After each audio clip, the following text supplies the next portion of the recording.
Hello and welcome to Week in Review with me, Jayne Secker. Kevin Maguire and Andrew Pearce are here to look back at the biggest stories of the last 7 days. What have been your top stories of the week? The Queen's speech, only the second from a Conservative government in 23 odd years, and there was hardly anything in it. They shouldn't have put the poor old Queen through it.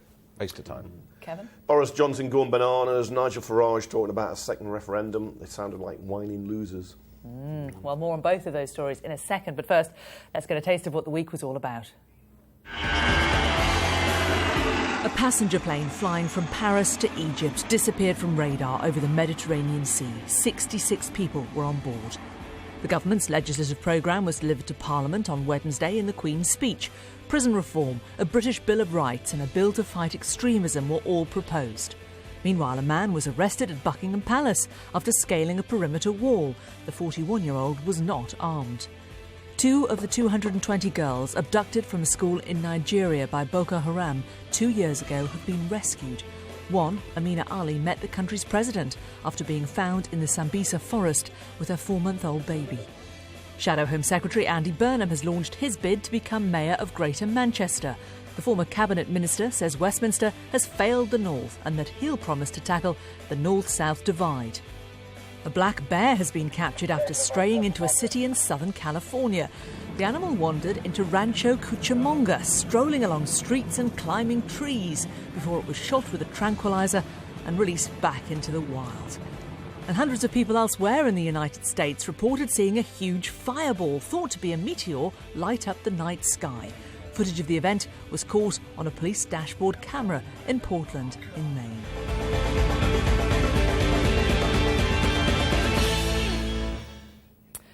Well, as we record the show, mystery still surrounds the loss of Egypt Air MS-804 and the search for clues is continuing. And the sudden shock for families, Kevin, it's just desperate, isn't it? That's right. The geologist Richard Osman, you just become a father a second time. He's going off. He's very happy. 66 lives have been lost. Families are devastated. And you kind of just wonder about the horror on that plane, whatever happened, but when you know something is going badly wrong when you're travelling, it's just absolutely awful. Well, you just hope that it's something that happened very, very quickly, don't you? Mercifully quick. Yeah. Well, let's move on to one of the other big stories of the week, and this is that the government reached a compromise with junior doctors' leaders over their bitter standoff around weekend working, and this follows 10 days of intensive talks and, of course, months of angry recriminations and strikes. Junior doctors now have to vote on whether to accept the agreement. Sky's Health and Science correspondent Thomas Moore reports. The British Medical Association and the government have agreed a contract that paves the way for more weekend working. The deal will be put to junior doctors in a ballot in the coming weeks. The dispute had got bogged down over Saturday pay, but under the new agreement, doctors will only get premium rates after working 6 weekends in a calendar year, giving the NHS the financial headroom to increase basic pay. The junior doctors' leaders said it was the best and final way of resolving the crisis. At the heart of this dispute has been the government's manifesto promise of 7-day NHS services, only possible if more doctors were rostered to work weekends, according to the Health Secretary. Jeremy Hunt said the agreement was the biggest change to doctors' contracts in 17 years. On his way into work for a night shift, trainee surgeon Duncan Steele, like many other doctors, was digesting what the contract would mean. Without question, it's a positive step. It's great that we've been able to start talking again and made some sensible changes. I think morale in general is very low, and you can see that with the training applications this year that are hugely down, and lots of people are already moving to places like Australia and New Zealand. The protracted dispute has politicised a professional workforce. The government still has a lot of work to do to win back the doctors' trust. So who's won in all of this? Is there a winner? Is it the junior doctors? I think patients win when there aren't any doctors' strikes, but all of this from the beginning was really about a lack of trust between the doctors and Jeremy Hunt, the Health Secretary, who handled the dispute incredibly badly, acting like an 18th century mill owner in trying to impose an agreement which wasn't agreed. He was abusing doctors, lots of smears, lots of black propaganda. And some junior doctors will say they want to reject that deal. Well, I'm afraid they've really got nowhere to go once their professional negotiators have said this should be the deal. Andrew, the fact that they were able to reach a deal finally, that did show, as Howdy Alexander pointed out in the comments, that a negotiated deal was possible. Yeah. Why didn't the Health Secretary get there? She said he had a computer says no attitude. Well, maybe that's right, but in the end, it's the BMA that have blinked first. And why did they do it now? No, Yes, they have. First. Yes, they have blinked No, first. they And haven't. actually, doctors are not really getting as much money as they thought. They're And going to be that's getting why, better weekend pay, better overnight pay, but a lower overall pay rise, which is what they wanted. Exactly. But that's why a lot of people are suggesting that the doctors may reject this offer because they think they've been sold out by their trade union. I remember when Jeremy Hunt said he wouldn't go to conciliation, he wouldn't go to an independent body. Well, he did. He went to ACAS, something gladly your Tory lot haven't yet abolished. And they sat the two sides together and you work through the problems. You can always get a solution. I've covered industrial disputes for 30-odd years. You have to have a bit of give and take on both sides, and you've got to have some trust. And that trust wasn't there when Hunt was stamping all over it. As I say, so they moved him to one side. And the BMA blinked. Because I think they knew public support Hunt agreed to get a conciliation. Public support was beginning to drain away, and the BMA were aware of that, and doctors were too. Do you think the damage has been done in terms of reputational damage of the I don't think either NHS side and the junior come out of doctors it well. and the demoralisation of the junior doctors as a workforce? And we want junior doctors to be happier and morale to improve, and it's not going to improve. But this suggestion that they're all, as soon as they've trained, they're going to clear off abroad, fine, then pay back all the money in which the taxpayers paid to train them. Look, hapless Hunt's taken another knock. He's not having a very good time as Health Secretary. And, of course, it's not good for morale of doctors. And you don't want them taking a deal that they think is poor because they're not going to work as well. I mean, but nevertheless, it's better. We're nearly there. We're nearly there now. But, blinking, Hunt had to give a lot of ground. OK. Let's move on to our gaffe of the week. And it wasn't a tricky one to pick this week. This was the boss of a security firm who admitted that he was personally responsible for leaving the fake bomb in a Manchester United toilet that led to last Sunday's match being abandoned. Chris Reed, MD of Security Search Management and Solutions Limited, said he placed a number of items in the Old Trafford ground during a training exercise, but left behind an 8-inch fake long pipe bomb in a men's toilet. He didn't realise he'd left it behind because he had a similar one in his bag. He's a complete idiot. And £3 million it's cost. I think he probably knows that, doesn't he? He knows. But having said all that, I up. still hope Manchester United, which is one of the richest football clubs in the world, don't bill this man's security company because it would probably put him out of business. Let's just have a listen to what he said. He has absolutely, as I said, held his hands up and apologised. I have to take full responsibility for leaving the training item behind on Wednesday. I'm absolutely devastated that a lapse in my working protocols has resulted in many people being disappointed, frightened and inconvenienced. Nothing I can say will rectify that.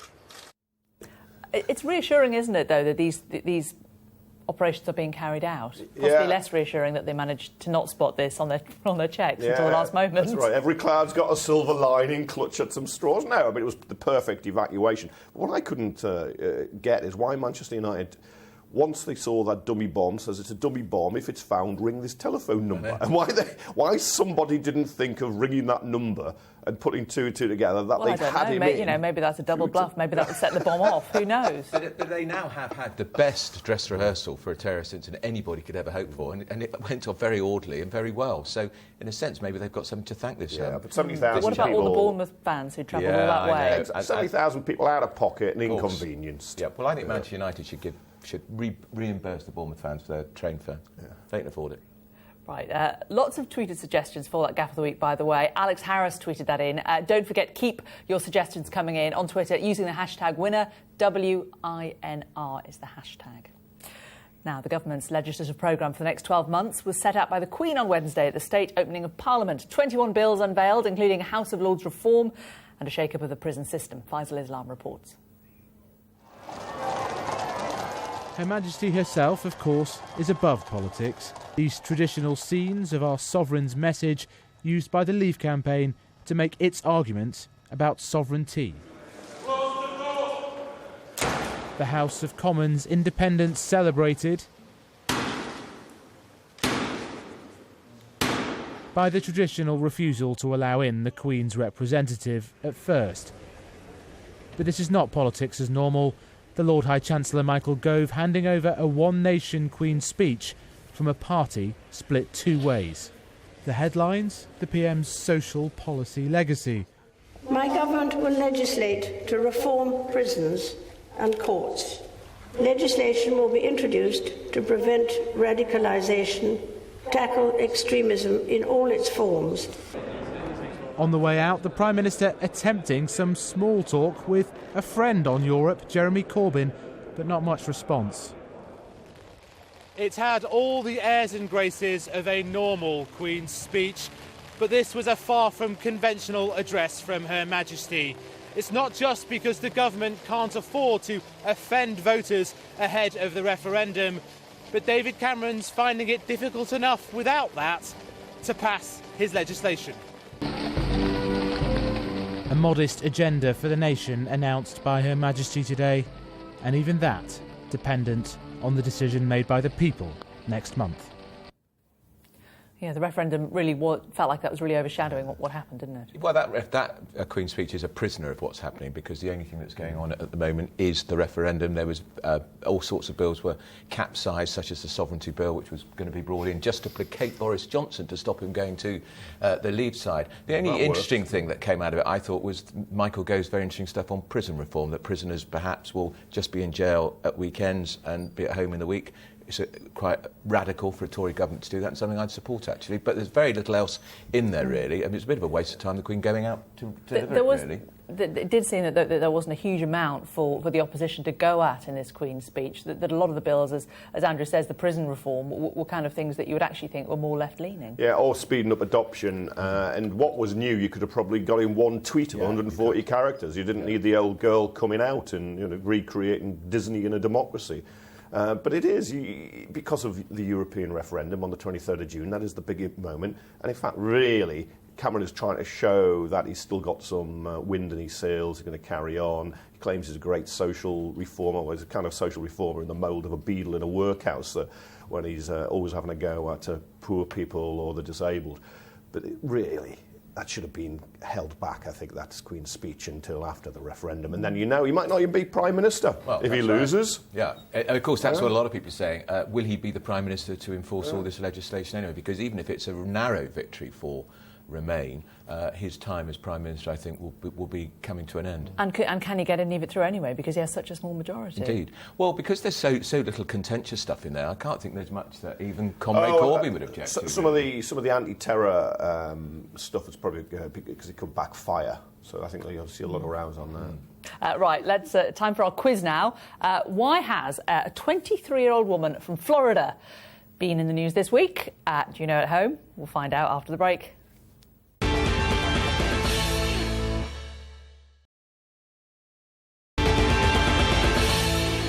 Week in Review with me, Jayne Secker. I'm joined by Kevin Maguire, Associate Editor of the Daily Mirror, and Andrew Pearce, Consultant Editor of the Daily Mail. Now, before the break, we asked, why has this 23-year-old woman, name unknown, from Florida, been in the papers? Well, there you can see it's a fishy tale.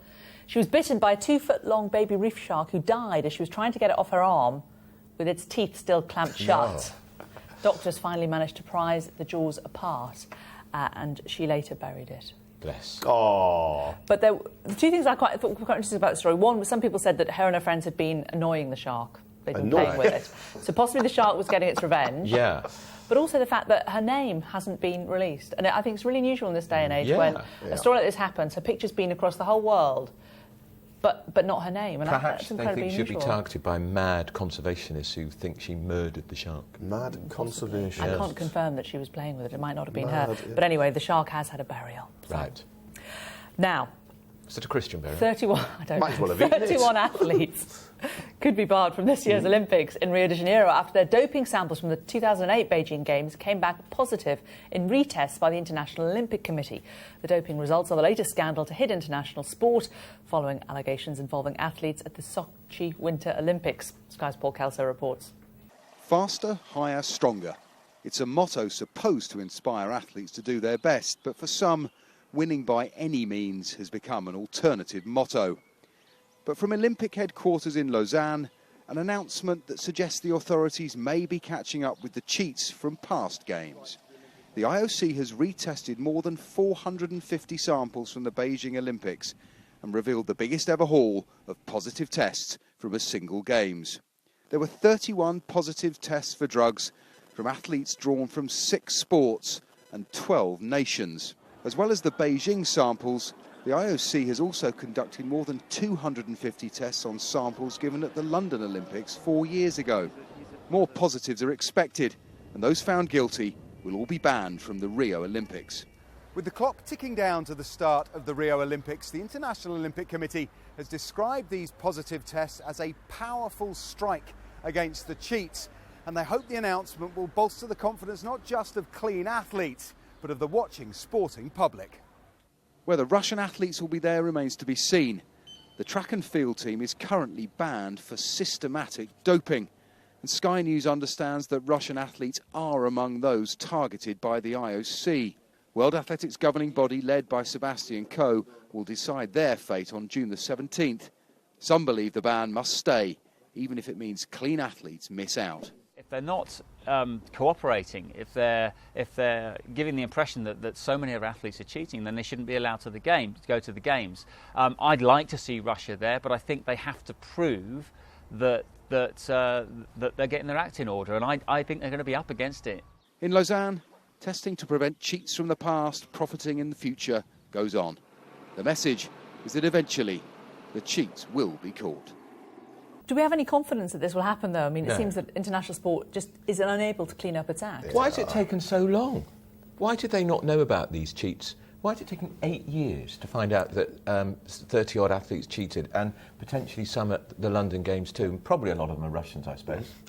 You wonder if in the past there's been pressure to hush it up, keep it quiet. I'm sure some of the scams are quite elaborate and involve conspiracies.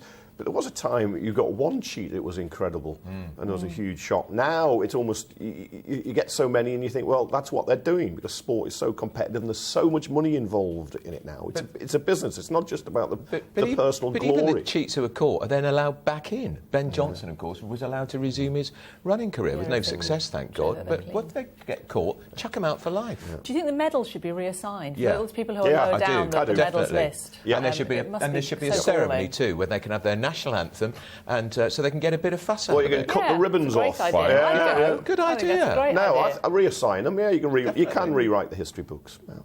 Okay, let's take you on to your choices of top paper stories for the week. Kevin, we're starting with you. You've picked Boris. He's Boris Johnson. He's going.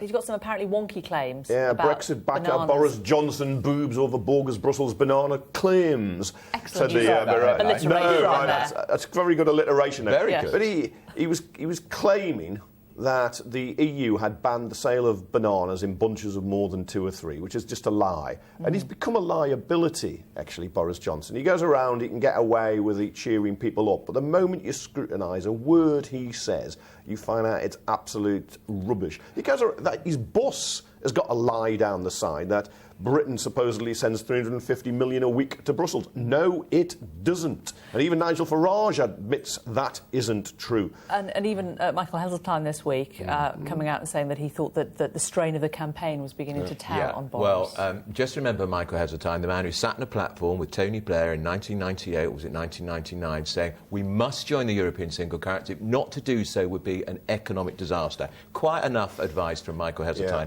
Thanks. Aged 83, time to retire. You've dodged the question. Boris Johnson is becoming a liability for your side, for Brexit. Look, he got it wrong over the bananas. I'm not attempting to defend him, but I still think on paper they'd rather have him than not have him. And I tell you, Cameron would much rather Boris Johnson was on his side than the Leave side. Any speech Boris Johnson gives now on Europe has a casual acquaintance with the truth and is easily to take it apart. Complete distortion, as usual.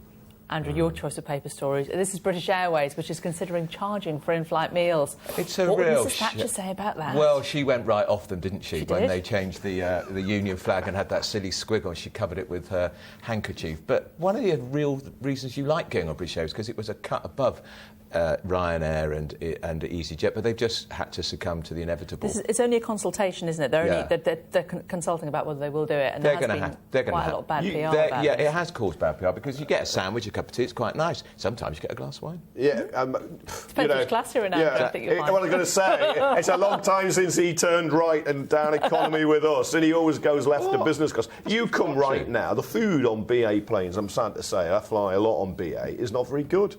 And if you got a reduction in your ticket you were going to have to buy the food, they'd have to make it better to sell it to you. It's going to come from Waitrose, apparently, so at least it's nice food. Yeah. Nice sandwiches. Kevin's never been to Waitrose. That'd be quite nice for him. It's a very Did good... they allow you back in? It's a very good supermarket. I just find cheaper alternatives. Yeah, he's a Morrison's man. Right, Kevin, Muirfield Golf Club. This has voted against accepting female members. I'm not quite sure whether in 2016 or 1916. Yeah, or 1816, 17. The dinosaurs, and they've lost the Open. When the Royal and Ancient, which organises golf, has a go at you, you really know you're dinosaurs and you're out of touch. But they needed a 2/3 majority, and the old duffers didn't produce it. They were moaning about, you bring women in, they'll be complaining about the lunch. Well, these are bores. I wonder why... The women who have gone there in the past, there was a whole load of female golfers who had to have their lunch in the kitchen because they weren't allowed into the golf club. It does seem rather rude. But why would a woman want to join a horrible old club like that anyway? Yeah, but it's an anti. It is a principle. And David Cameron always bangs on about Labour and segregated meetings if they're organised by certain Muslim groups. And I agree that's wrong, but it's also wrong you get. Now, in this day and age... Well, he has spoken out in support of the Open, saying that they're not going to hold the Open there now because of it. I thought it was probably against the law, but apparently they don't want to change the law because that would mean clubs like the Women's Institute might have to admit men. And women, let's face it, do want to get away from men somewhere. Nicola Sturgeon's tweeted about this, saying that Scotland has women leaders in every walk of life. It's 2016. This is simply indefensible. Cathy Lett, who always has a good line on such things, their biggest handicap, sexism. Yeah, she's right. Yeah, it certainly is. Now, Andrew, the University of East Anglia, it admits both men and women, but is worried about the health and safety of its graduates. Why in particular? Because at the traditional graduation ceremony, they toss their mortarboard in the air, and they're worried on the grounds of health and safety that the mortarboard might hit one of the students and cause the poor darling some damage. I think they've banned it also at a university like in Leeds.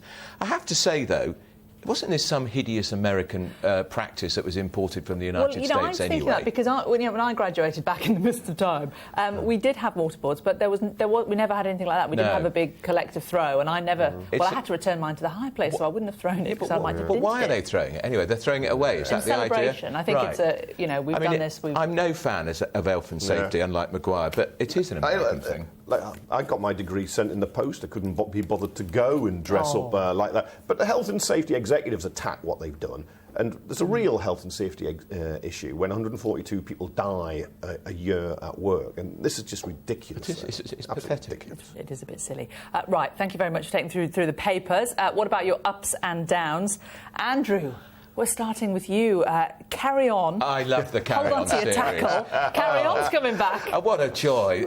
I can't remember how many there were, about 24 of these films. They're part of British cultural history. They're fantastic for a hangover on a Saturday afternoon on the sofa, aren't they? Forget Kenneth Williams saying infamy. They've all got it, infamy. Fantastic. But I just fear we don't have Kenneth Williams and... Barbara Winter still goes strong. Hattie Jakes, I know. But Barbara Winter's not going to be in it, apparently. What a shame. They say that she spent a long time shaking off that image. I'm sure she has, and we've said goodbye to her this week in EastEnders. But what they've discovered, the movie makers, the production houses, is people like us have cash, so we'll go and see films from the genre we watched as kids. But I saw the Dad's Army film. It was okay, but it was a pale imitation of the series. It's going to be apparently a bit more socially aware. They're going to tackle things like NHS funding, and instead of Hattie Jakes, they've got a butch gay matron. Oh, for God's sake. Blimey, it is. I mean, the thing... Shall I apply for Times have changed. It won't work. I don't think you're butch enough. The whole thing about Carry On is it was awkward and wrong. And we love the double entendres, did we not? Absolutely. As for a double entendre, so I gave her one, yes. Exactly. Sending Carry On up. But you, Andrew, are sending down this week Greggs and its sanitary facilities. Chancellor George Osborne's favourite shop, of course, as we all know. Humiliated after his silly passy tax, but because of changes in the the high street, shops like Greggs are going to have a loo, because if they're serving food, customers are going to have a loo. So all it's going to do is put up the cost of their pasties. Hang on, it's because they have cafes now. And if you've got a greasy spoon next door, they need a toilet. So why should Greggs, a huge chain, I like it. I go to like a the corned beef pasties. I go to a great greasy spoon in Soho. They do not have a loo. It doesn't matter. If you're just going to put the cost up. If you ask you want to use one, they've got to let you. Yeah, absolutely. So we're sending Greggs down. You are sending up, though, Kevin, one of my favourite stories of the week.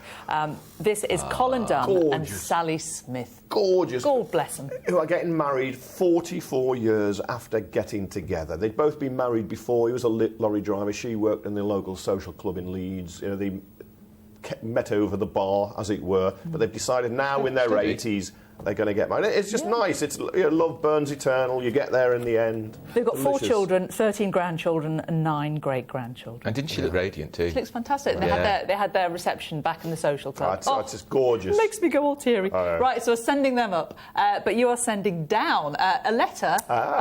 You're saying how much the writer dislikes tuition fees, education should be free, and who was it from? George Osborne, 2003, an MP, said it was very unfair. It was very unfair when Labour were putting up fees. I remember opposing that increase in fees to 3,000. He has put them up to 9,000. He's now going to let them go up higher than that, and he's taken away maintenance grants for kids from the poorest homes who might not go to university as a result. What a hypocrite. Well, the government says the economic situation has changed and that they will not be revising their plans.